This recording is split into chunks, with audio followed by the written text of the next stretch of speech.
சனாதனத்த தூக்கி பிடிப்போம். ஓகேவா? அனைத்து சாதியினரும் அர்ச்சகராயிட்டா, அப்ப நாங்க என்ன பண்ண? ம்? என்ன கோயிலுக்குள்ள வரக்கூடாதுன்னு சொன்னது கடவுளா? இல்ல உன்னோட சனாதனமா?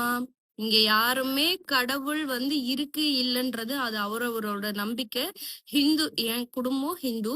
என் அம்மாக்கு கடவுள் நம்பிக்கை, என் அக்காக்கு கடவுள் நம்பிக்கை ரொம்ப எக்ஸ்ட்ரீமு.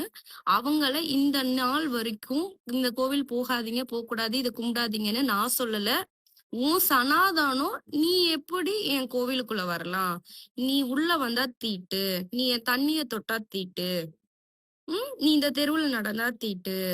நீ எல்லாம் படிச்சு முன்னேறிட்ட. அதுக்கப்புறம் உன்னோட குலத்தொழில யாரு பாக்குறதுன்னு சொல்றதுக்கு பேரு தான் சனாதனம். ம் அதனால கமெண்ட் செக்ஷன்ல வாந்தி எடுக்கிற நாய்ங்களா, இந்த சனாதனம் ஒழிக்கலன்னா உங்க அப்பா, உங்க தாத்தா அவங்க பண்ண குலத்தொழில தான் நீ பண்ணணும். ஓகே? நீ படிச்சுட்டு ஈக்குவலா இப்படி பேசுற அளவுக்கு வந்துட்டியேன்னு தான் அவங்க இவ்ளோ மூச்ச போடுறாங்கன்னு தவிர, உன்னை யாரும் இங்க வளர்த்து விடலாம் பாக்கல. உன் சனாதனம் என்ன சொல்லுதுன்னு பாத்துட்டு இங்க எக்ஸ்பிளனேஷன் கொடுங்க.